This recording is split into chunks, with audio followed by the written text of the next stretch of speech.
Guten Morgen. Hello is what I meant. And welcome to episode 40. Oliver 40. 40. What are there 40 things? 40. 40. Welcome to episode 40 of Birdcore.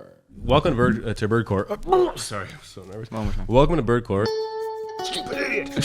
Stupid. I mean, like, old people piss their bed all the time. I piss my bed all the time. You're pissing right now. My flesh prison needs more inmates. Have you been hitting the cream? This isn't violent. You're being sold for $14. Now I might be actually baptized next week. Oh, dude, it's the Ozempic commercial.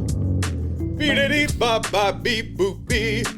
Beep-a-dee-ba-ba-beep-bo. Did you get the cowboy butter? I will inflict you on the sentence. I will inflict on you this. Sorry, I can't read. Everything's recording, right?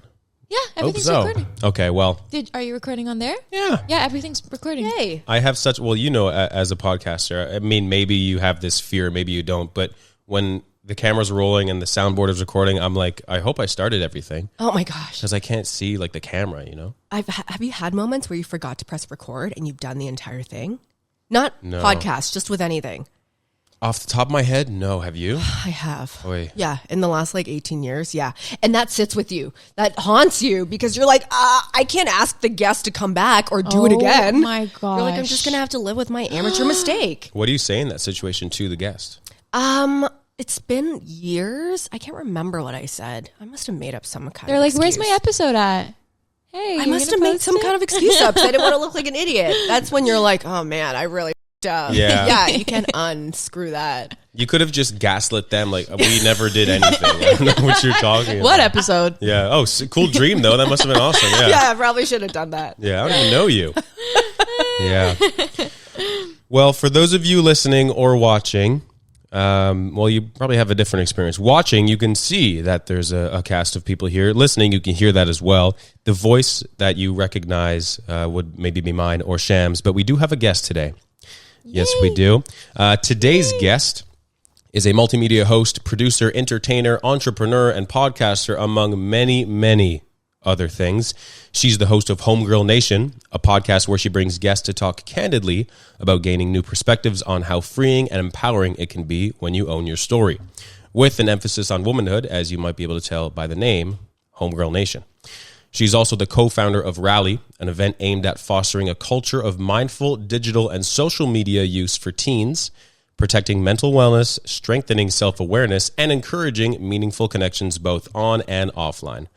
She's also the co-host of Sister Cities on USA Today, a correspondent for Breakfast Television, consistently does red carpet junkets for the latest TV and film releases, and somewhere in there, she manages to sleep, balance her social life, and be a guest on Birdcore, which is very nice. Welcome to the show, Brigitte Truong. Aw, thank you. Thank you so much. Yep. Is this where I bow? Exactly, yeah. Thank you for having me. What an intro, Sam. Yeah? Yeah, that's a mouthful. You made me feel really cool. Oh, good. I'm Thank glad. you. Yeah. You are really cool. You are. Thanks. When I was doing all my research, Sham and I, we were at We've been Dark stalking Horse. And you. we have been stalking To you. be Yeah, honest. yeah, Yeah. Do you like what you see? Of course. Yeah. Okay, It's good. been homework, you know? It has. I think this is the most like prep and research and like preparation for a guest I've done. I really wanted to make sure that I got it right and Did you do justice? did my due diligence. That's really yeah. sweet. I love this. This is like a team sport right now. I'm like, Yeah. this is really cool. I just want to say I'm excited to be here for so many reasons, one of which, Sam, I'm just so proud of you. Thank you. Like, I've really seen this growth in you where I'm like, it's kind of like my little brother's all growing up. Yeah. It's one of those. Yeah, so thanks for having me. I'm excited to be here. Of course, yeah. You met me when I was just a little intern at Elevation Pictures. Never just. Sometimes little. But no, you were an intern at Elevation Pictures, and immediately I was like, who's this guy? Because you were fun, you were hungry. You could tell that you were super into your job. And like, you just don't meet a lot of people who take pride in what they do, no matter what you're doing. So I was like, who's this person? And I'm glad to see just this trajectory that you've been on and that you've created for yourself. Thank you. I appreciate that. Thank you. Who needs the clap sound effect when we could just do it ourselves? exactly. There it is. There Yeah. it is. Well, I appreciate that little hype up. Maybe I should have had you write an intro for me as well. Jeez, you kind of just I should have. have it on the spot, though. But there's one thing that I want to know right off the bat is even while reading this out and while writing it, we're thinking to ourselves, how? Like, how are you able to do all of this? Yeah, it's so nice. impressive. And it's so, like, and not only do you do all of it, but you're very good at all of it. Oh, Sam, that's super kind. How do I do it all? I think I'm not doing all those things every day. True. So I will say that. You know what? I've been freelancing for as long as I can remember. I started freelancing when people called it fun employment. You would tell people, yeah, I'm trying this whole thing where I'm like just finding gigs on my own. Mm-hmm. You know, I don't think a pension is anywhere in sight. I'm not getting a steady paycheck, but I'm going to lean in and go for it. And people are like, okay, whatever. She's just not employed. Now it's everyone does it. And so it's really all I know, but I love doing different things. And what really freaks my freak is getting the opportunity to work with different creatives all the time. All the time. Yeah. So I think I just look busier than I actually am. No, No, you're being that's not true. humble. Yeah, You're no, I'm being always humble. We've tired. seen your I'm always Instagram. tired. You have 10 days in a week. You know, you got 40 hours instead of 24. Yeah. If No, you- it's just, balancing the things that you love to do and some of the things that you have to do. And I'm stubborn. I'm an only child. So I like to work hard so I can play hard.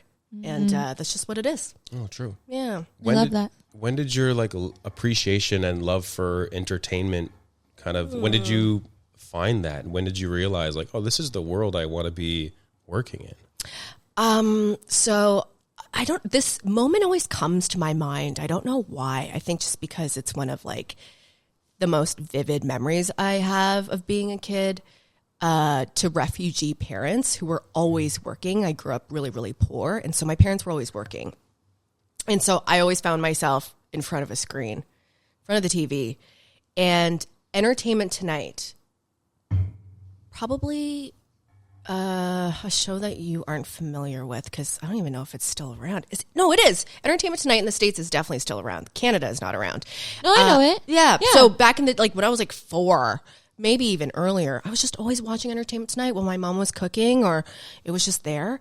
And I loved watching people fascinating people be interviewed. I just thought it was so interesting that they were being asked these questions about their cool jobs. And I thought, I want to do that. I like prying. I want to be asking people what they do, not knowing that it could be a career one day. So honestly, since I was a little kid, I just wanted to be in a position of interviewing and talking to people. Okay, so the curiosity has always Oh my God. really been there. Yeah. I was always just curious about other people's lives. I didn't really care about my own. It was more how much time do we have? I can really tell you All of the it. time. We're All running- the time. We're yeah. here. Yeah. I grew up as the most insecure kid, always realizing how insecure I was. And so I loved watching confident looking people talk about their lives so that I can get tips from them on how to be just as confident as they are. Okay. Yeah. Yeah. Well, I feel like you've definitely. I do see. I can see the confidence that's come through and all that. Yeah. Really? Oh, for Absolutely. sure. Well, it takes a lot of work though. Yeah. Yeah. Going back to a little bit too about the whole, it's hard to make content all the time, be on your phone all the time, but also make sure that your mental health is being taken care of because being on the phone can take away so much of just it can be so, it can, Yeah. I know people who have taken breaks from social media, taken breaks from their phone, and they're like, wow, my head is so good and so clear right now. Yeah. And I guess that I kind of want to segue a little bit into my screen keeps dimming. That's why I keep leaning. Oh, over. it's falling asleep. Oh yeah, Yeah, this yeah, yeah. computer is older than dinosaurs. Do you want my iPad? No, it's okay. That's your iPad. Sure. Yeah, I don't yeah. mind. No, it's okay. It's Okay. okay. I Thank can you. go on my phone. No, it's okay. It's okay. Okay. This partnership. Yeah. Because I The don't know why this communication. never dims. it just stays on. Really? Yeah, the comms are strong, Sam. Yeah. It's amazing to watch. This Yeah. is Okay. great. Good. I'm glad. taking mental notes. This is like couples therapy for us in a way. Yeah, this is perfect. I came for an interview and I'm coming for but I'm actually leaving with a great lesson on partnership. You guys are so good. cute. Look at Thank this. you. What a compliment. It's great. Thank you. Yeah, actually, I never would have thought that we would be doing the podcast together, Sham and I. Like, it's interesting, but it's been very eye opening to see how comfortable Sham is like on a microphone, and with guests that you might not know, for example, but you just like find your flow state. Like you're very good at it. Thank you. No, Yeah. it feels good. I think I have that same curiosity that you do. So I just love even if I'm taking like a back seat and just listening, I like that, you know? I just like learning and hearing different stories. So I love it. Yeah, And you're, it's like a great helping set up. It's Yeah, such a of great course. dynamic in here. Anyway, enough about you guys. yeah, Yeah. enough of that. Yeah, Seriously. I'm totally Seriously. kidding. It's really Who cares great. about us? I do. I Aw. totally do.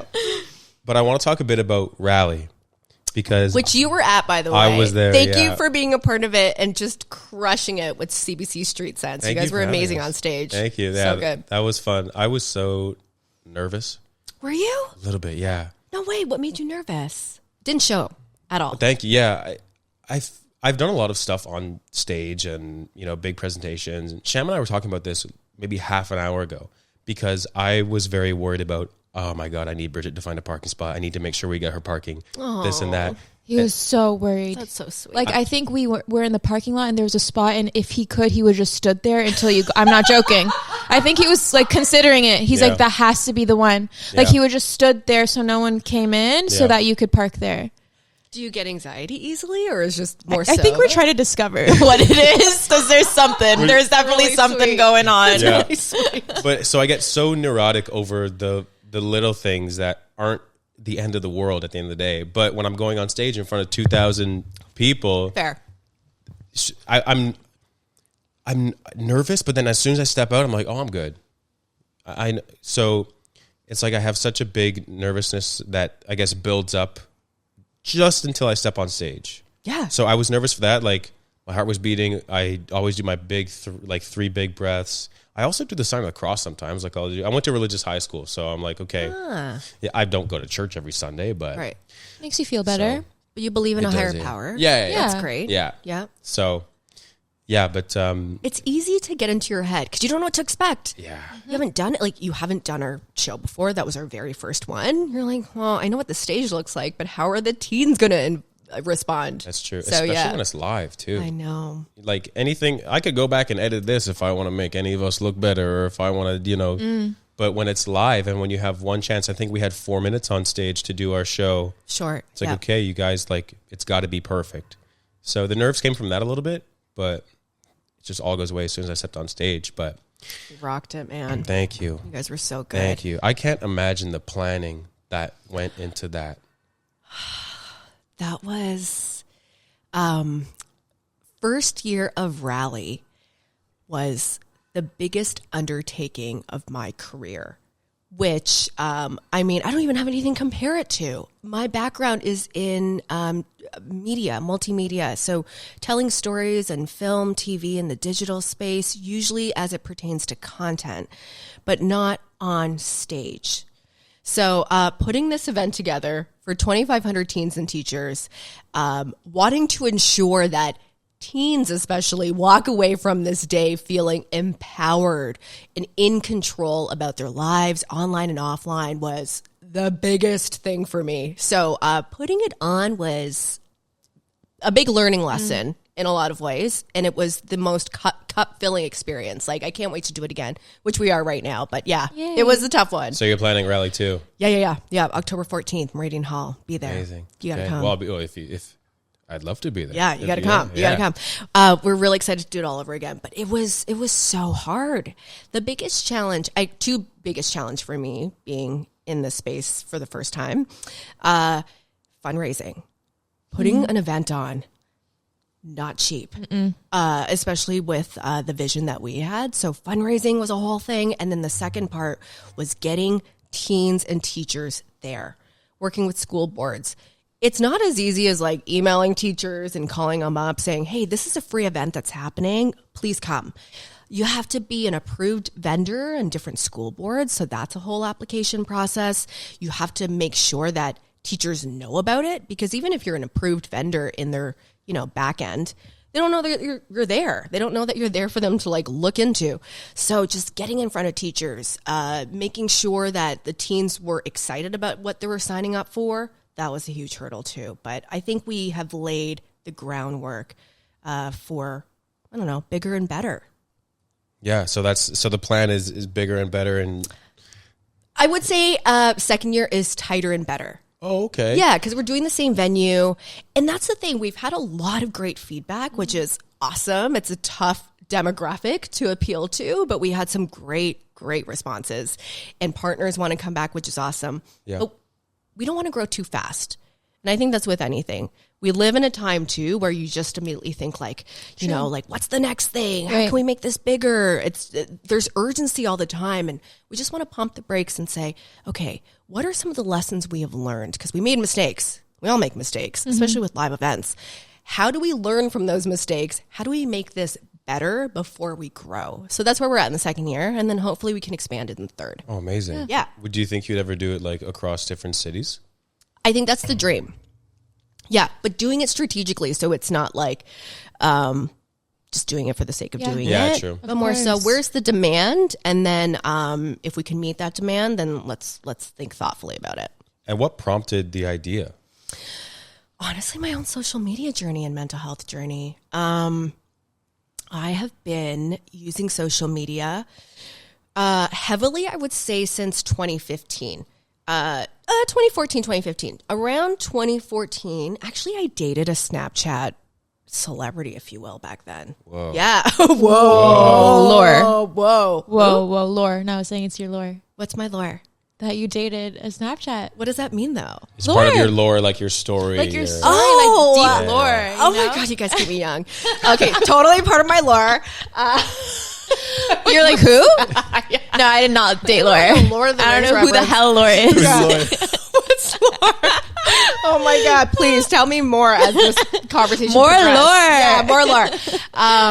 So he was really into Snapchat. He had all these followers. His best friend was like a mega Snapchat celebrity. He had like 4 million subscribers at the time. Which like in 2013, 2014. Yeah. That's You're a like, big deal. It's a big deal. Yeah. You're like, what's going on here? This Yeah. is new. So it was super eye-opening.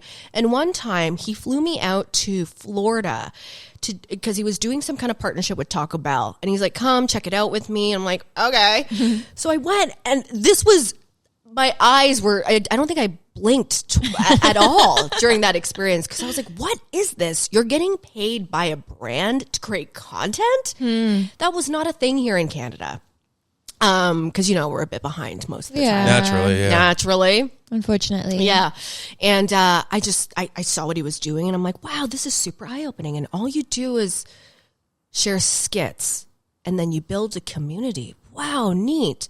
So at the time I was going through, it was just, a rough emotional time. I had left a 7-year relationship. We had a house, a dog. I got laid off for the first time. So I was like starting new. And I'm like, you know what? I'm going to try Instagram as like a visual diary to like share my life experiences, not to make a career out of it, even though clearly there's an opportunity here, but just to see like what it can do for me and how it can connect me to other people who might be going through this rebirth of sorts.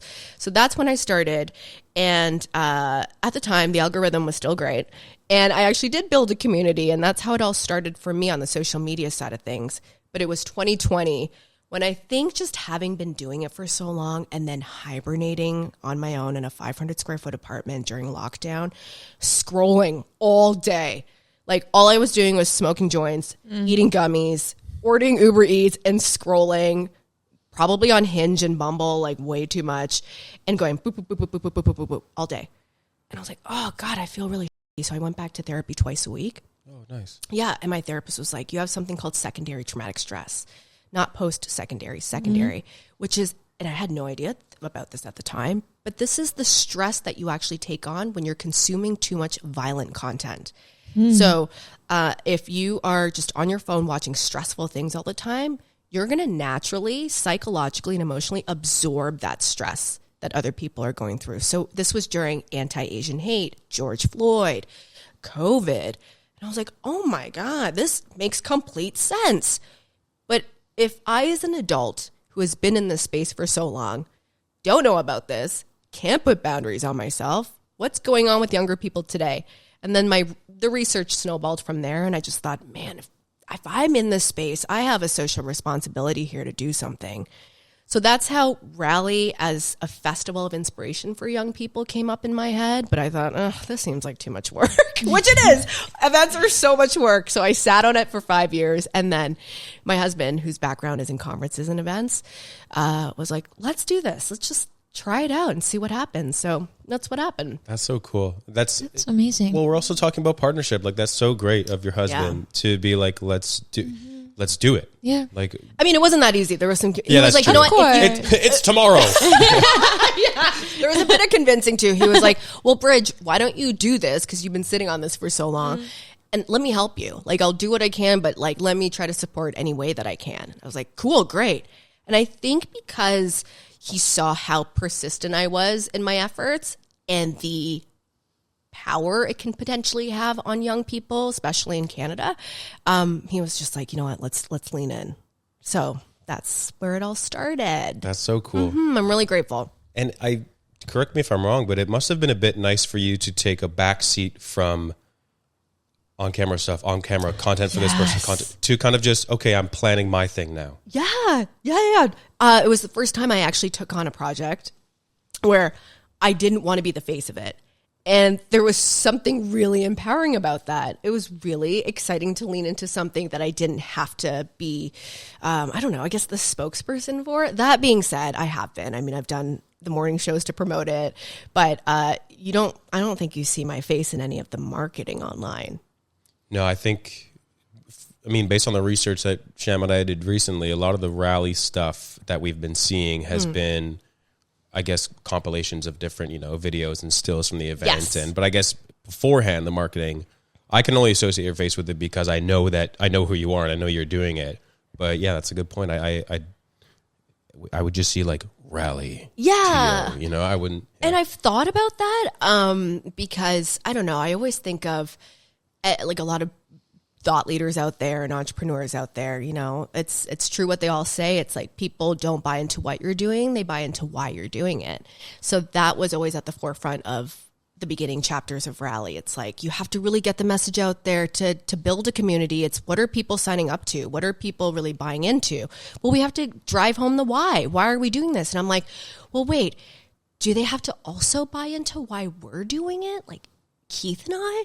So I wanted to find a happy medium where people knew how grassroots this was, the people behind it, whom they can trust, because that is important too. But I didn't want to make it about us, because it's not about us. Yeah. It's about young people today. And I think that we all, as adults who have been in the space for so long, my husband's been in tech conferences for a long time, we're all to blame in some capacity. We all hold some kind of responsibility in where we are today and where we can be headed. So I tried to kind of strike a balance, if that makes sense. Yeah, it makes sense. Yeah. Yeah, absolutely. Yeah. Yeah. And then at Rally, did you notice what some of the kids, like their faces, could you tell, were they picking up on it? Were they, did it move them? Did it change them? Is there something that maybe sticks out in particular from that day where you were like, okay, this was worth it because of this? So one of the biggest lessons that I learned as a founder was, I wouldn't even say it was a mistake, because we didn't have the money to hire as many people as we wanted to. This was very grassroots. But I was stuck backstage because I produced the show. So for those listening, probably be helpful for me to kind of provide some context. This is a one-day festival of inspiration for the digital generation. And so we wanted to make it like a fun festival, but also educational. So kind of turning, your typical conference into a really fun experience for teenagers, which they don't get to experience until they're much older. And then they have to buy like a $600 ticket to be a part of. So we had a 2-hour high energy show, which Sam was a part of with CPC Street Sense and talked beautifully about financial literacy. And then the rest of the time we had all these really engaging partnership activations on 3 floors of Meridian Hall for teens and teachers to engage with. So either learning about community organizations out there like Kids Help Phone, Jack.org, Media Smarts, and what the resources were available to them, or getting them off their phone for a bit and creating bath bombs with Lush, or hanging out with therapy dogs in a calm room, or putting on some roller skates and going rollerblading downstairs. Yeah. And makeup too. And makeup. We had a beauty lounge with hair and makeup artists. I got my makeup done. Did you really? I got lipstick there, yeah. Yeah. I got lipstick there. You looked great that day. I forgot to Thank tell you. Really good. Thank you. And so it's like a really just all-encompassing event. We want to make it fun to learn about thoughtful tech use, not drilling any fear-mongering into their heads, right? Because we all have that. And so that's the event. Where was I going with this?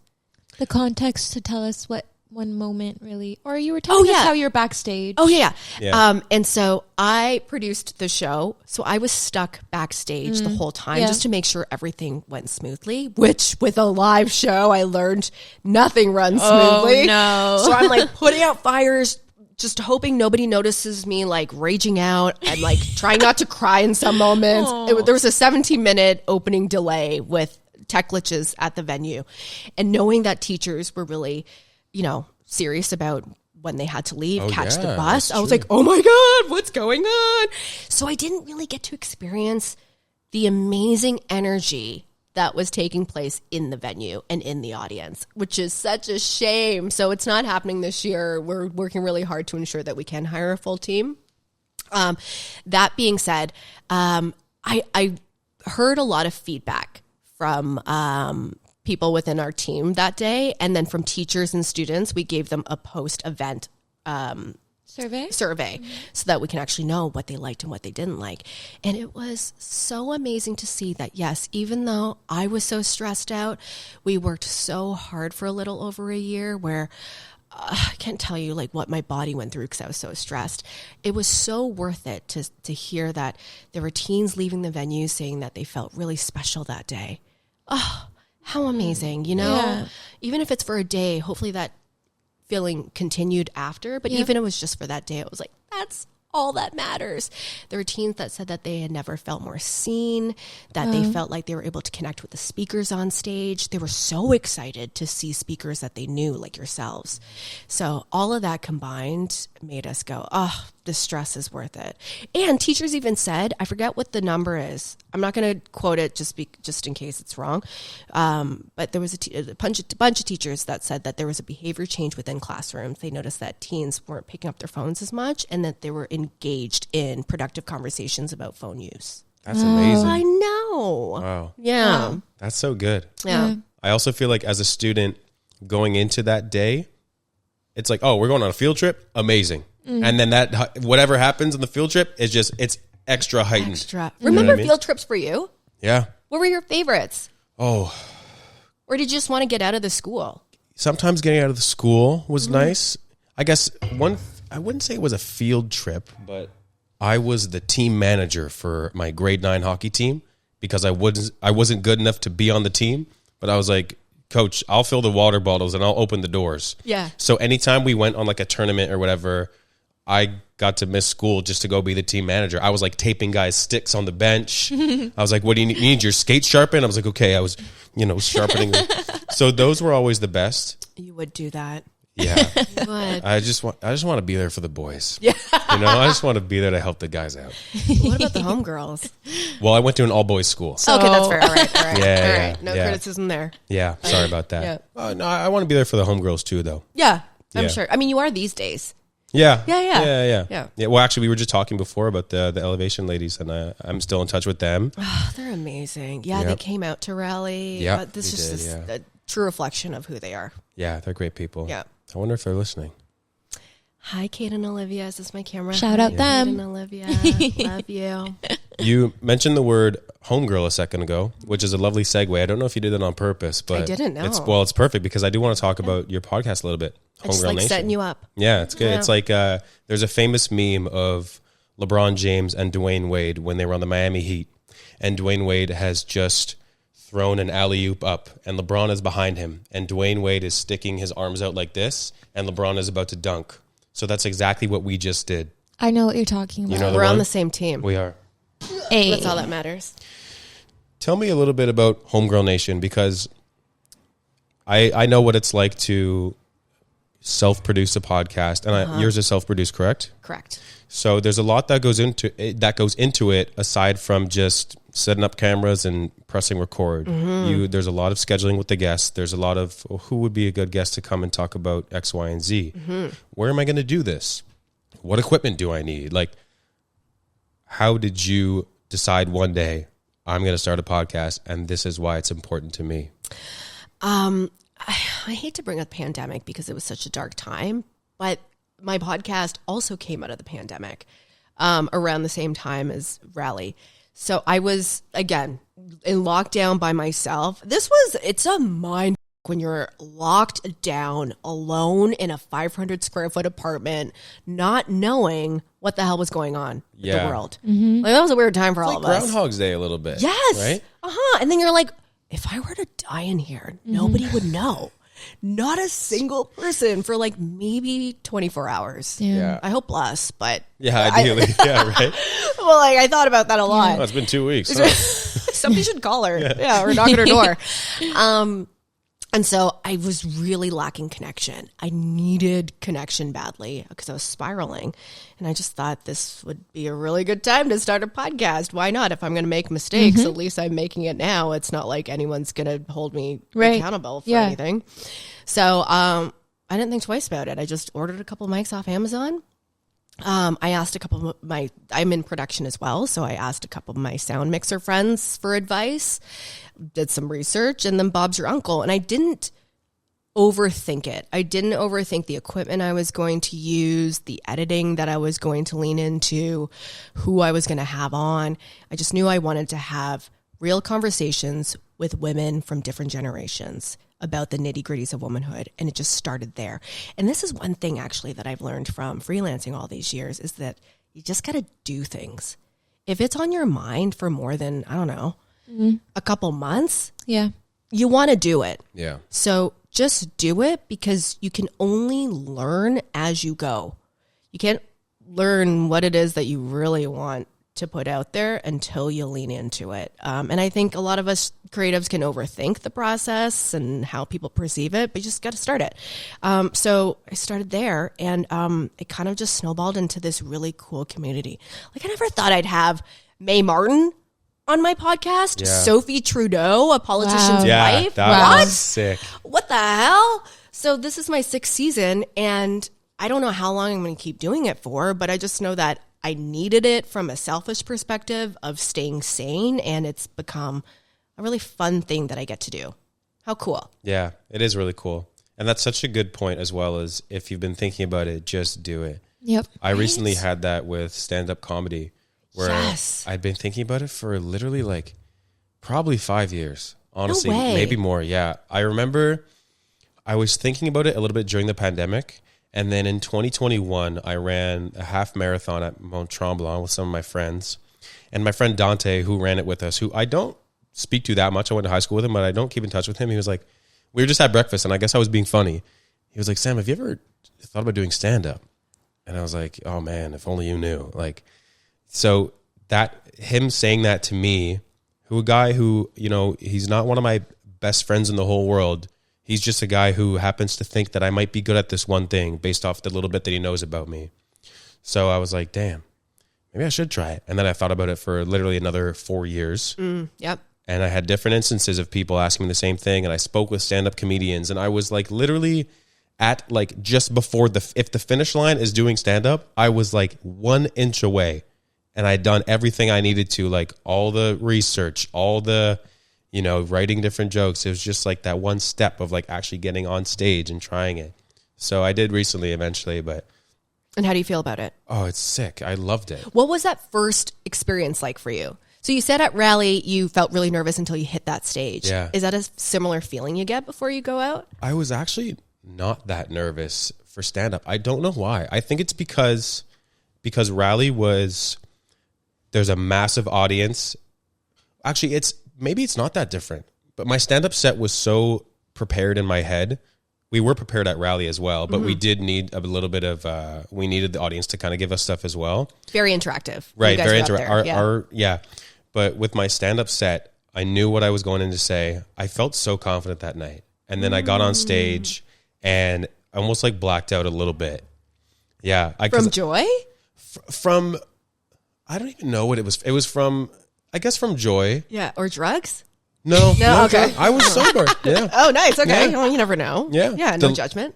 The lights were so bright. I could only see the front row.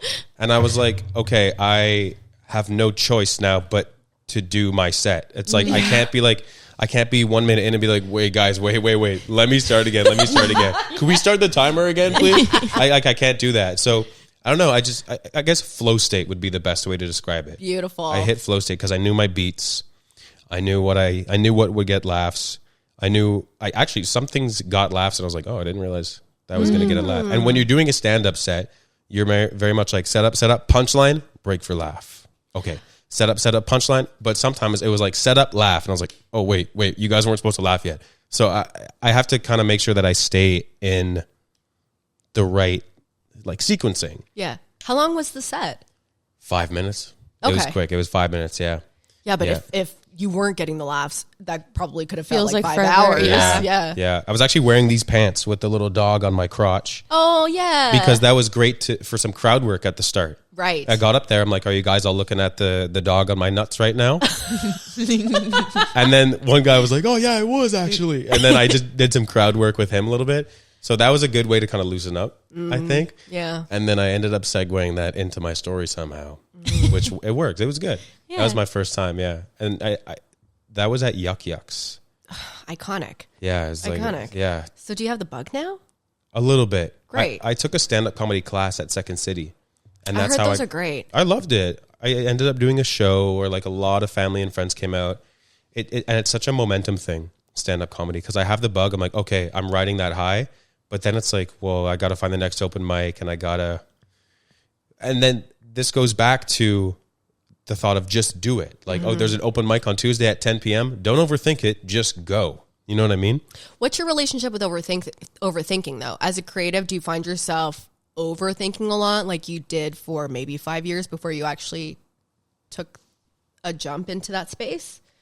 I think before my job at Street Sense, I did overthink a lot as a creative. And then the run and gun and consistency at which Street Sense makes content, I was like, I don't have time to overthink. I need to. Yesterday, I filmed, edited, and posted a video. I was like, I don't have time to overthink the edit or, oh, would this shot have been different? It's like, we have to post it in 2 hours. Yeah. You know what I mean? But in previous jobs or just previous content as well, I would hold on to pieces for so long because I didn't know if it was right, or I didn't know if like, oh, wait, was this even a good idea? And also in the age of social media and wanting to grow online, you kind of have to post whatever and just throw it at the wall and see what sticks. 100%. Some stuff's going to flop. That's fine. I used to not think that way. I used to think it has to be perfect. Yeah. You know Because what you I mean? care. Yeah, exactly. Yeah. But you have to really detach yourself from the outcome. Yeah, totally. You have to. Otherwise, you're just not going to let yourself do things. Yeah. I always knew, like, going back to when I was a super insecure kid, being cognizant of that, I feel like has really helped me as a creative, especially as an adult. Because you might think, that girl is so confident. She's got it all together and she's always just doing it. No, like I got to work on my confidence every day. And sure, I usually just do it, but there's certain things that actually encourage me to do it. Do you want to hear them? Absolutely. One of the things that I always think about is think of how many sperm we had to beat out to get here today.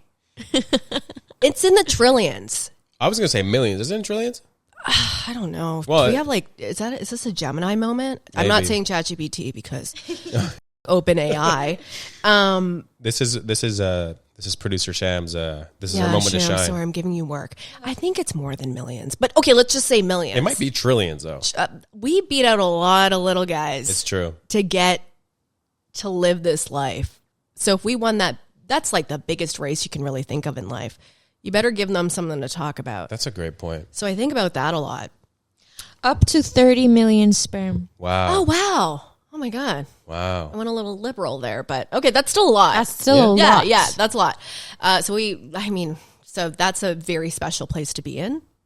And then I also think, I hear this a lot from older women, older friends that I've had throughout the years. Bridge, when you get to my age, mid 40s, 50, you do not give a shit of what other people think. You just don't. I'm always like, I don't want to wait until I'm whatever age to not care about what other people think. That's such a, I don't know, it seems like a waste of time and not very productive. So that comes to mind a lot where I'm like, why do I have to get to a point in stage? I can decide today whether or not I care. So those are usually the two driving factors behind like why I lean in to certain things. Do you ever think to yourself, I don't care what people like? Saying it is one thing versus actually putting it into practice, because sometimes I'll put a piece of content out or I'll do something and I'm like, I don't care what people think, but deep down I'm like, well, actually maybe I kind of care what people think. Yeah. Well, isn't it human nature to care? But how much do you care? Yeah, that's true. And how do you let that care actually impact your next move, your next chess move? Whoa. Whoa. Well, we're bringing chess into it. Whoa. Getting philosophical. You didn't expect this on a Saturday morning. No, but actually, what a great way to start the weekend. Yeah. And then the deathbed scenario, when people ask you, are you going to care about this on your deathbed? Yeah. No, probably not. Yeah. I went through a big phase of listening to like motivational videos and whatnot. If I'm like at the gym or just sometimes I do it when I woke up in the morning. But there's one quote I remember from Denzel Washington when he was giving a speech at a graduation at a university.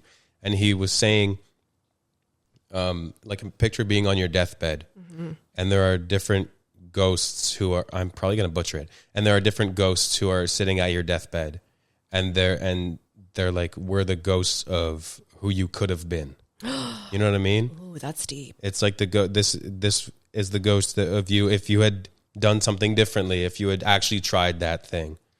And I hope I'm not butchering. I hope it's making sense what This is connecting the dots for me. the dots are there. Yeah. The dots are there. Yeah. And do you know David Goggins, the super like he's always like, get f***ed. yeah, What does he say at the end of his videos? Stay hard. Stay hard. And he always says, who's going to carry the boats and the logs? He's intense. He's very intense. But he also had something that he said of that nature where, picture you're up in heaven and you're in line at the gate in heaven.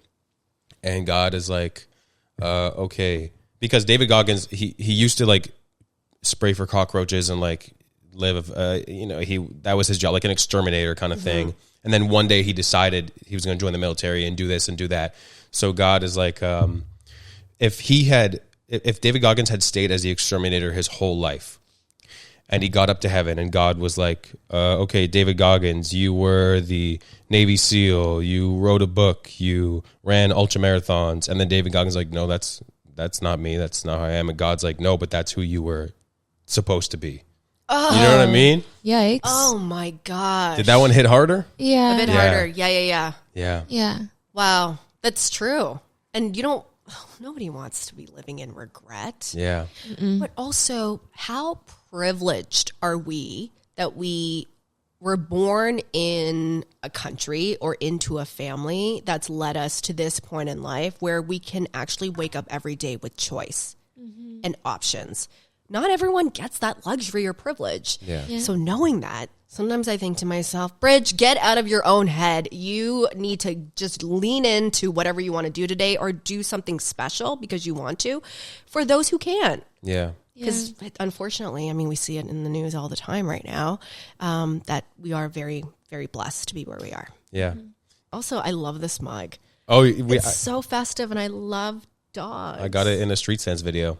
No way. Yeah, Hannah's Street Sense video. So good. It was what was it? It was like it was Secret Santa gift. So she got Whose dog is this? no idea. But that's one of those cups when it's hot, there's like a design. So when that was fresh, I thought I was losing my mind. yeah, like weren't there 3 dogs on here before? 4? Yeah. 3 or yeah. It's one pug now, but I thought it was a whole crew before. This Yeah. is weird. So when that's a hot drink in there, Yeah. it's a different design. But the video was a Secret Santa challenge that Hannah had to do for me. So she got me 2 mugs, one Yeah. for me, one for Sham. How much was this? I think it was like $10. I think it was a $10 challenge. Beautiful investment. Yeah. Well done. Yeah. Well done, Hannah. Well done, Hannah. Yes, Thank you, girl. Hannah. Yeah. Shout out Hannah. Shout out, Hannah. So we met at Elevation back did. when I was in the movie scene. Uh-huh. You have been to 15 TIFFs Oh my God. Yeah, yeah, in yeah. your lifetime. You Yes. are always doing interviews, whether it's at TIFF or not, you're doing stuff on the red carpet. Do you have a favorite moment from TIFF that stands out, or a favorite person you've interviewed? Like, Favorite moment from TIFF? I was going through your like Instagram highlight, the TIFF highlight, yeah. and I had never seen so many stories in one highlight, like because you've just done so much at TIFF. Yeah. Oh, I have done a lot. I have a terrible memory. I don't know why the first thought that comes to my mind when you ask me like a favorite moment from TIFF was just like getting wasted at a TIFF party. That's your Those are that's good your true moments, answer. honestly, yeah. So Mongrel Media, they every year, I don't know if they're still doing it, but they would have the best TIFF parties. What is that house on Queen and University? It's on the corner. It's like a heritage building. It's on the north. Oh, the northwest West corner? It's like there's a gate. Yes. I don't know the name of it, but there's like that Oh, lawn in the front. Yes. Yeah, that beautiful house. Why is that name slipping my mind right now? I wouldn't even that know. was the venue of choice every No year. way. And it was huge. That media I didn't know would people be were there. allowed in there. Press would, it was so fun. This was, which year was this? I think this was just before the pandemic. And I was there with a few friends. We ran into other friends, and it was just one of those, let's really celebrate the magic of movies and drink our faces off. And it was the best time ever. Amazing. That was the highlight. That's great. Because I'm thinking, what's a really great interview from TIFF? But it's kind of all blended together because I've been super fortunate to have had a lot of interviews in my career. My favorite interview of all time is still Daniel Radcliffe. Harry Potter. Yes. Potter. Yes, the nicest man ever. So when you walk into a junket, which is they're press interviews, they're usually set up at a hotel, and it's kind of like speed dating with press for the talent. So the actor will stay in that room that's set up with cameras, and then press will go in there one at a time for 5 minutes to interview the actor. And Daniel was there to promote the F word, which is, I don't know, no. Friend? Oh. Yeah. When you friend zone somebody, whoops. it's fantastic. If you guys have a moment to watch it. But he was there to promote it. And I walked into the room, and usually the talent will just sit there and say, hello, hi. And you sit down, and then you start, and away you go. This says so much to me about somebody when they stand up, introduce themselves, and shake your hand. It's that simple. And that says so much about a person, you know? He's Yeah. like, hi, I'm Daniel. Nice to meet you. And I'm like, I know. Hi, I'm Bridget. Aw, that's yeah, he's sweet. lovely. And you hear that all the time from people. But that little moment has always made a huge impression on me. That's Wow. really nice because he could have been exhausted and been like, yeah, what are Totally. you? Come on, yeah, what? Exactly. You know what He's I mean? just there to do a job. Yeah. And he probably was exhausted because press days are really long. Yeah. But no, all the enthusiasm, super engaged, friendly as can be, and just incredibly down to earth that you just want Wow. to continue rooting for him. Even That's if so he nice. makes a shitty movie, which he never does. Yeah, he's Well- so deserving. Yeah. So deserving. How could he ever make a shitty movie when his legacy I is know. one of the best? Like, But I wonder if he kind of wants to detach from that sometimes. I think he has. I think he's done a really good job. I think so too. He's done a lot of different genres and like Right out the gate. tried different things. Yeah. and like he's just an incredible actor. So Yeah, I don't think he's ever pigeonholed himself. Like he's been pursuing acting Yeah. in different ways, even when he was still shooting Harry Potter. So Good on him. Yeah. I always think back to that picture of him where he's walking 8 dogs at the same time. You know what I've picture I'm never talking seen that about? photo. Really? Because you pulled that picture. He has 8 dogs, or he's a dog walker on the side. It was giving dog walk. He might be a dog walker on the side, I but wouldn't put it past the way him. he's holding God. all these different dogs. What a hero! Oh my gosh. Love that guy. Yeah. Here, Shab, I'll wait till you pull it up. That's he. Yeah, he's just got all these. With the cigarette. Right? Oh my god! And he's so cool. Yeah, he is cool. Smoking's really made a comeback, by the way.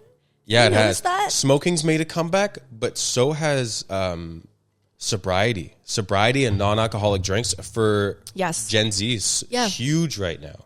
So smoking is big with Gen Zs, but not drinking. Yeah. what you're saying? Yeah. Fascinating. Yeah. How strange. Smoking cigarettes or vapes? No, vapes are over. I think vapes are like Gen Alpha. Really? Alpha, is that the... Alpha's younger than Gen Z. Yeah. Vapes So are they're Gen- vaping.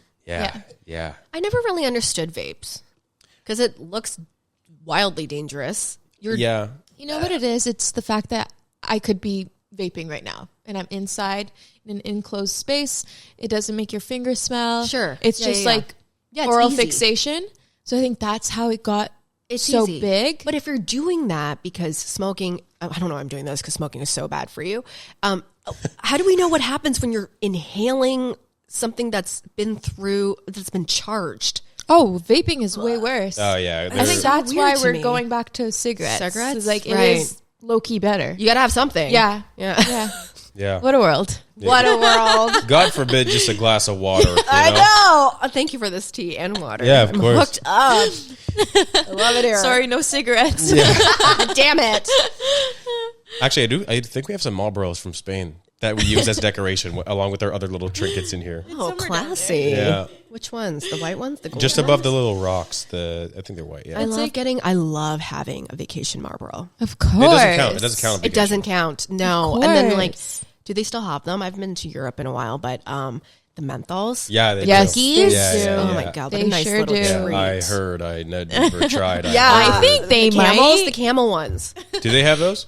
Camels? Yeah. Yeah? You know what camels makes me think of? Because we're watching True Detective right now. And Rust, he like smokes like 2 packs a day and it's always a camel. And Yeah. he makes it look cool. He does, He I must does. say. Matthew He does. McConaughey is very handsome in season 1 of True And very Detective. cool. He is. Yeah. He's made Lincoln very cool too as a car. Yes, he has. Isn't he? Yeah. I drive a Lincoln. Yeah. We were looking at Lincolns because Oh. we're like, Matthew McConaughey made them look The really impact, cool. he's an We didn't influencer. go- well, he is. Yeah, technically. Richard, I want to play a quick game of Carpet Diem. Oh my God, no way. Yeah. Yay, I'm excited for this fight. Yeah. So for those of you listening or watching, that's your go-to red carpet game when you're interviewing celebrities. It is. Yeah, Right? yeah, yeah. It started not too long ago too. It's because these carpets are getting like way more rushed than they've ever been. So you get like 2 minutes, if that, with a talent. And I just thought, this was a couple years ago, how do I make the most of this time? So let's do just like a rapid fire game and call it Carpet Diem. It's so smart So too, smart. because it's also just a fun way for the actors to just have like fun, goofy questions. Where I'm sure there are other more interviewers who are very thoughtful of like, in this scene, what exactly was going through your mind? There's no time. Exactly. Yeah. Yeah. The one that you did with it was Kate Hudson, I think. yeah. Where they were like, "Oh, okay, that's enough," and Kate was like, "No, one more." You know what I mean? Oh my God. That was Yeah. a moment for me. I felt really good about myself. But when I do it, I always try to tie in these random questions to the film in some capacity. It doesn't always work. Publicists will sometimes tell me we're not doing rapid fire questions today. And I'm like, really? what am I going to do? Yeah. But oh my God, thank you for turning the tables on me, course, Sam. of course. Did not see this coming. Of course. And I kind of I copied your style a little bit in terms of the questions, but okay. Some of them are podcast themed. Okay. Podcasting at home or in a studio?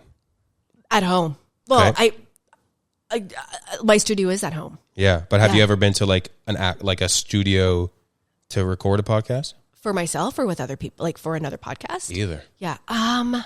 At home? Handheld mic or mic stand? Mic stand. Mm-hmm. So much easier. Instagram reel or TikTok video to post as a creator? Oh my God. Instagram reel or a TikTok video?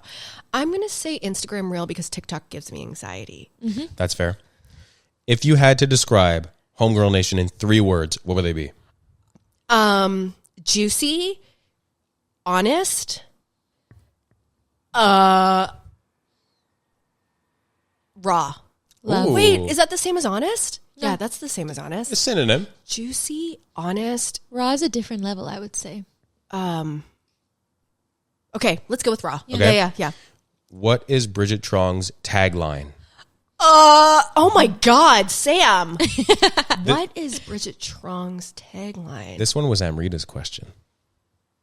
Oh my God, Amrita, how dare you? What is Brigitte Truong's tagline? How much time do I have?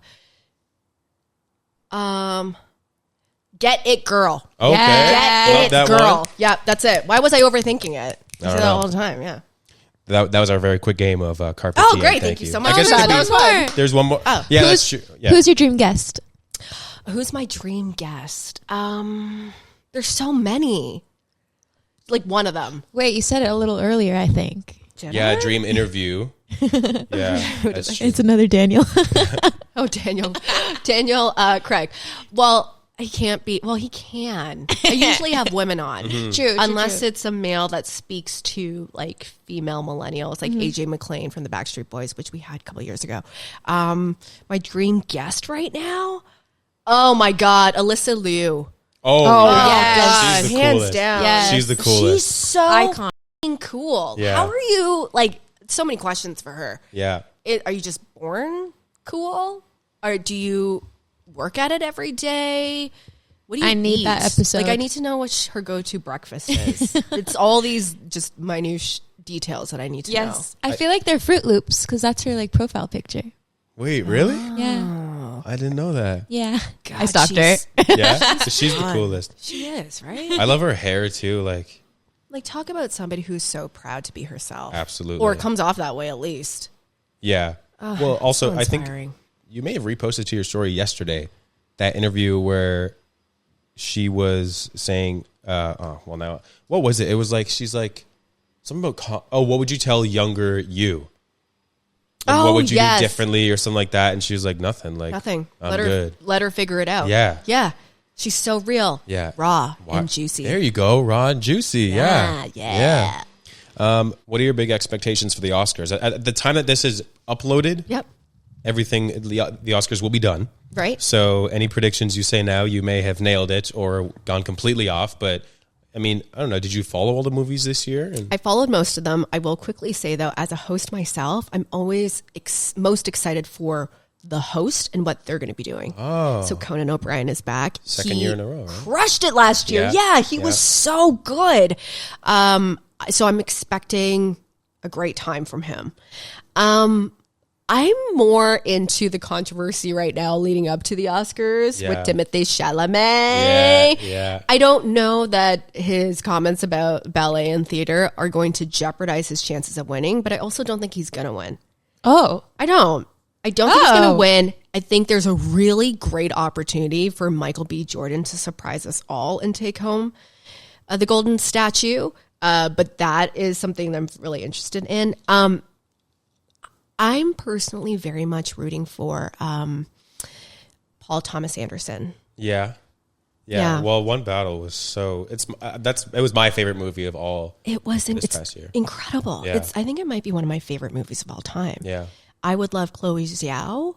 Yeah. Is that how you say Yeah. it? Yeah. Chloe Zhao. Yeah, Zhao. Yeah. Chloe Zhao is so talented. It would be great for her to win Best Director for Hamnet. Yeah. But other than that, I don't have my expectations on a whole lot. Okay. Yeah, what about you? Well, I think One Battle will win Best Picture. The more I watch it, the more I realize how funny it is. It's brilliant. Yeah. I'm a sucker for a sad movie, so Hamnet stuck with me for a long time. I also love the song that they use at the end, On the Nature of Daylight by Max Richter. Oh, That's like one of my favorite songs. I sometimes before bed I'll be like, Sham, can I play a song?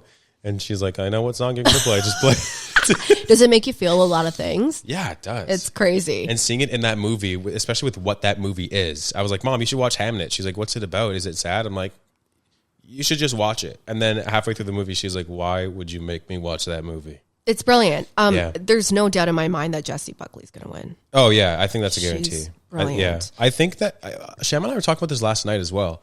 Timmy, like, wouldn't it already have been chosen and like the name on the statue? I was thinking they had to go get them all engraved by now, so I don't know if like in the case he did win, like, and he'd already been chosen, would all of this actually affect that decision? I don't know when the votes have to come in from the Academy members, but I would assume, and it's happened by now. Yeah, we're like a few it's days sealed out. in the envelope and ready to go. Yeah. But at this point, Michael B. Jordan is the favorite. Yes. Timmy has dropped a bit. Yes. He's incredible. I mean, Sinners, Yeah, they're going to break. I mean, they already have been breaking records, but I think they're really going to smash it this year. We'll see how many they actually take home. But Michael B. Jordan really deserves it. Timothy was great. Don't get me wrong. Do I think it was an Oscar-worthy performance? Probably not. For me, I felt like it was always up here from start to finish. Yeah, it's true. Yeah, Where he didn't really give me a lot of, I don't know, the range that I'm used to getting from him. But Michael B. all the way for me. Yeah, he was. Well, Michael, he had to do a little bit of both. He was two characters. Yeah. Apparently, in one of his characters, he was able to like differentiate them by giving himself a dimple. And one of the characters always had a dimple. I can't get myself a dimple. I'm just doing the Jessie Buckley smirk. I think you should keep doing that though. Yeah. Birdcore. Birdcore. What's up? Yeah, that should be the logo for Birdcore. That is an animated face. Yeah. Right after the whole rebrand shoot. Done. Yeah. It's funny. Creative direction. Done. Well, we'll see what happens on Sunday. Yeah, but we'll see. We will have already seen, I guess, because the episode will be out True. after. Unless Ben can somehow edit this to have it out tomorrow, which God bless Ben, but I need him to live his life as well. You know Ben, what I mean? work your magic. Yeah. We'll see. Is he in We'll see. Toronto? Yeah. Oh, the elusive Ben. How do you know him? Through my friend Kirby, who's twice been a guest on Birdcore. Oh, cool. Yeah. Hi, Kirby. Hi, Kirby. Kirby loves movies as well. I'm sure he's screaming at the TV or at however he's watching, be like, no, this person's going to win, and this because that, and this, and this, and this. Yeah. That's just Kirby. Oh. Yeah. Well, Kirby. Have fun watching. Yeah. We're rooting for you, Kirby. The vacuum's going on outside. Do you hear the vacuum? I hear it, but I don't know if it's picking up. Do you I think? don't think so. One time Okay. a fire truck, Yeah, we that picked picked that up. Oh, did you? Oh, yeah. They want you to hear that one. Yeah. I don't mind like a good vacuum moment though, because I like to know that cleanliness and like That's true. care is That's put true. into the Yeah. hallway. Yeah. It's Yeah. important. You deserve that. You pay rent. You pay for amenities. True. Yeah, we Yeah. do. Better they do it now than like 3 a.m. That's also true. Yeah. That'd Yeah. be tough. Well done, guys. We have like roughly, I'd say like maybe 15 minutes left here. So there's a few more things on my mind that I would like to dig into your mind about. Let it out. One of which, you recently had Terry Hart on your show. I did. And- Legend. yeah. Big time legend. You guys were, you were talking about self-producing projects and that it's a different metric when it comes to measuring success. You asked Terry, how do you go about measuring how well you're doing? You So- really put in the research, you guys. I'm telling you. Oh my God. Did you use AI in any Oh. way? You like sat down, listened to He's things. been watched doing this things. for a few weeks. Yeah, old school. Yeah. I love you so much. Hey, Beautiful. I love you too. He's a good host. What was the question? Well, I want to flip it on you. How do you go about measuring how well you're doing? That's a great question. You Uno If I do- reversoed. If I do say so myself, that's a fantastic question. So I used to measure success by how often I was being hired, which played a massive role in my mental health. Because if I wasn't getting gigs, I felt very shitty about myself. Immediately, I would question my worth, who I was, how people saw me. And that's a terrible way to live. Can you imagine, especially as a freelancer, when it's like this all the time? Yeah. Today, how I measure success is based on how I'm spending my day and how I'm able to spend my day truthfully. And I get to wake up with so much autonomy. How special. A lot of my friends will make fun of me because they think, and I probably am, very extra. Bridge, classic Bridge. She's so dramatic. Everything's such a big deal. But I really do wake up with this, wide-eye perspective on life where I'm in awe that I get to choose to do this, which was different from that yesterday. I'm so happy that I get to, go out and sit down with my friends for a beautiful brunch and not have to worry about what that plate costs. I'm so happy that I get to, take my parents out for lunch because they're still around. So I feel very successful every day because I have autonomy and I am just able to see another day, and I'm able to do different things in media because I've kind of set myself up that way. I've gone through a lot. It's still hard, don't get me wrong, but what a cool position to be in. That's really beautiful. That was awesome. Oh, yeah, thanks. that was really cool. Yeah, it never ceases to amaze me that I get to live this life, and it's a life by design. Yeah. And it takes work to get to that point too. Consistent work, but how fun it is to choose, how fun it is to meet different creatives and be inspired by them. Sam, I know that, I've been doing this a bit longer than you, I'm a bit older than you, but you inspire me so much with how you show up every day. Thank you. It's like, I hope you see that and know that. Truly, when I saw you posting about your stand-up, I was like, oh, look at him. He's just doing it. He doesn't know these people who's, delivering these jokes to. That takes a lot of guts. And sometimes I wake up not feeling my most confident. And when I see something like that, I go, no, I've got it in me too. Mm-hmm. So, what a blessed place to be, to know people like you and to be able to learn from each other. I would say. Say, try to beat that. Well, Sam. no, I can't. Try to beat that. What am I supposed to say? Like, that was just such a mic drop moment. Yeah, you're right. Yeah, it's okay. really wonderful. End recording. It's so wonderful. Yeah. Before we do actually end recording, though, so the name of the show is Birdcore. Why is that? Where did that name come from? Do you remember a few years ago the trend of Hopecore? Does that ring a bell at all? No. It was big on TikTok, but seeing as TikTok, it makes you anxious. And is this a part of your lore? Actually, yeah, it is a part of my lore. Okay, it's a part of my lore. Yeah. I like a full circle moment. I loved Hopecore, which was just a trend going around that was such a very inspiring, like different clips of inspiring, clips from movies or, different motivational videos. Again, it was all like compiled to like a very hopeful music. Like, for example, My Way by Frank Sinatra was often like a music bit. Yeah. So just like feel good content. Exactly. Hopeful content. Yes. Beautiful. Yeah. So when I was actually, you would love that whole trend. Mm-hmm. So when I was first starting the show, I needed to pick a name, and I was like, well, I love Hopecore. Birdcore kind of has a cool ring to it. Seeing as like it's a show that I host and I like to bring on different people and whatnot. My brother, back during Christmas, before I launched season 4, that this is now of the show, my brother was like, what is your show about though? What is it? What does it bring? Like, what makes it different? What's the theme? I was like, that's a good question. I love having guests on to interview. I love just learning about different people's stories and experiences. But one thing that I want to keep consistent about this show is every week I ask my guest what their core of the week is.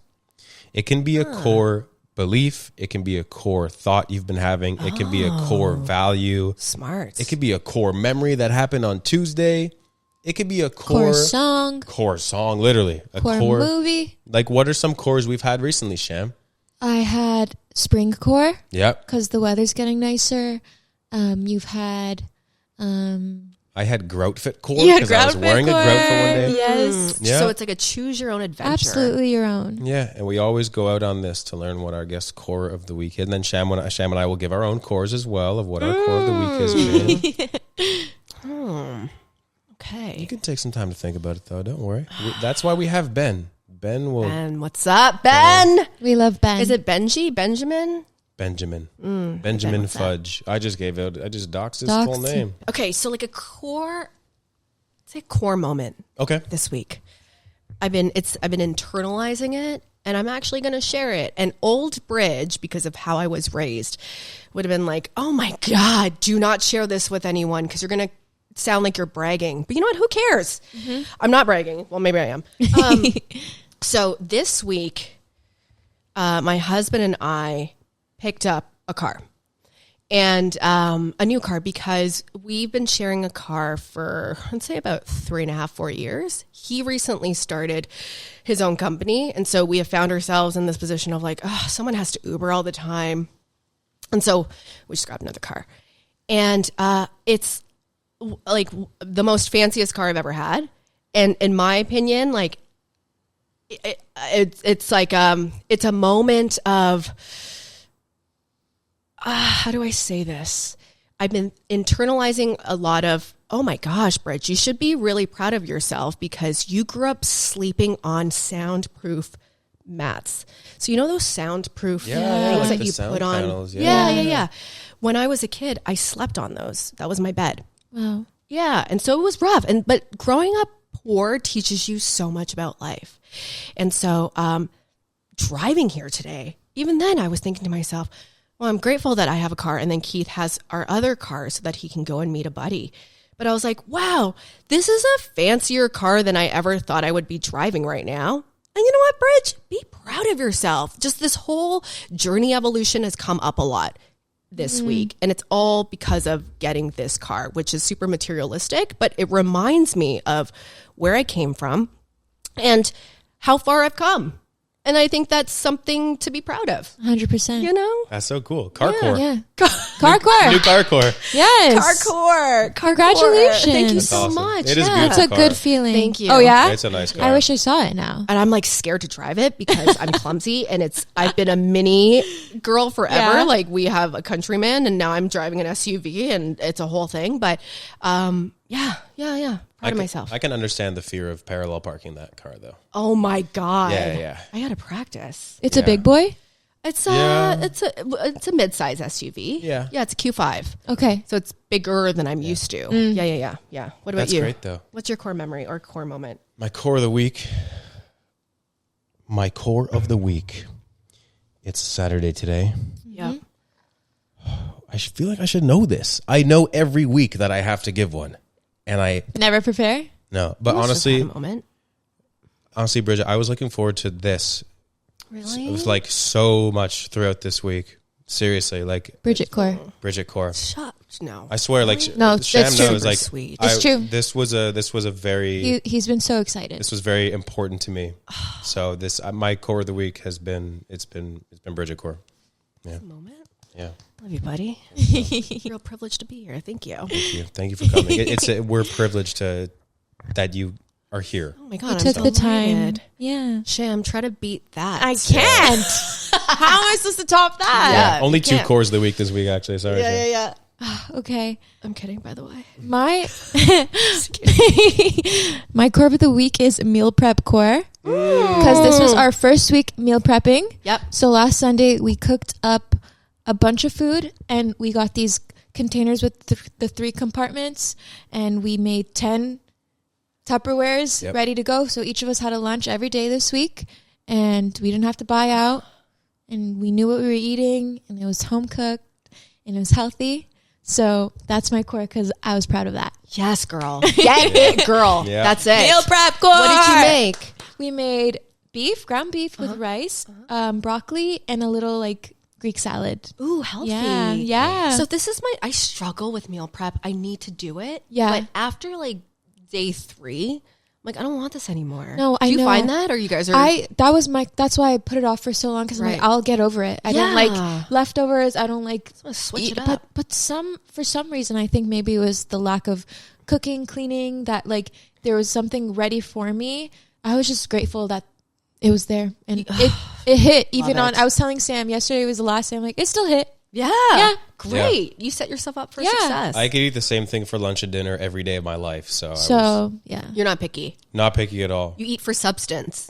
I always Yeah. tell Yeah. him that. Yeah, I wish I was I like don't that. live He to eats eat. to live. I eat to live. I live to eat. I live to eat Yeah. too. Yeah. Like I live it could to eat make too. or break my day. A Yeah. meal. Yeah. Yeah. I've been through many like gym bro phases where it's like chicken, rice, broccoli Oh, every day. that's why. So I'm like, whatever. Yeah. Jim Bro. Yeah, He's true to this. He's not new to this. So true. This evolution, man. yeah, It's been I'm just crazy. trying to get Let me there. tell Big journey. Wow. Yeah. Bridget, before we sign off, tell the people what do you got going on next? What's next for Brigitte Truong? While working on Rally 2026, it's taking place October 14th at Meridian Hall. Am I supposed to look at this camera? Yeah, I don't know how much. Wherever you do I want. make it personal? Yeah, Okay. this is great. So October 14th at Meridian Hall, we're really excited. So if you're a high school teacher in the GTA in Ontario and even want to make the commute, register. Registration starts spring. So timetorally.ca is the website. What else do I got going on? That's like the main piece. And we're actually so excited. We're in pre-production right now of a new digital series where we're going into high schools in the GTA and interviewing teenagers about what it's like to grow up in today's digital world. So I'm really pumped to be starting this. 2 weeks. We're going to go into our first school. And I think it's just going to be a really fun, empowering, insightful series that's going to live on Instagram, TikTok, LinkedIn, and Shorts. So That's those awesome. are my main priorities right I'm now. sure you're going to learn a lot from that series and what those teens have to say. That's the whole goal, truly. Like Yeah. working on Rally has been very purpose driven, and we've been very, very intentional from the beginning because we want to ensure that we are creating a festival with teens. Take the guesswork out. We need to know what it is that they're going through right now and what they need help with. So this is another opportunity to learn from them and to create a space for them to share their lived experiences. Amazing. Yeah. Amazing. Looking Sham? forward to it. Yeah. Any last words from you, Sham Sham? I just wanted to thank you again for Yeah, taking thank you, time Bridget. out of your weekend, this Thank beautiful you. day to be here with us. We really appreciate it, and it was an amazing episode, so thank you. Thank you for having me. Of course, anytime. Thank you for this date. Like literally, this date physically that you put in my The calendar, literal and then the date that I ate with the seed in the middle. date, It's delicious. The literal date. Really good. the one date. Yeah, nature sugar. Yeah. Well, Bridget, thank you so much. Appreciate being here. Thanks, Sam. Thank you for listening or for watching or however you consume this. I guess those are probably the only two ways. Right? Like, how else would you? Like, watching through the window, like the apartment next door. Telepathically. Right? You can find Birdcore at Birdcore Show on Instagram and on TikTok, and Birdcore on YouTube. And you can find Bridget online at it's just Brigitte Truong on all At Bridget platforms. Truong, yeah. At Brigitte Yeah. Truong, yeah. Yeah. I will have Ben spell that out. Ben, please spell that out. Thank you so much. Yay! And that's it for us. Thank you very much. Bye-bye.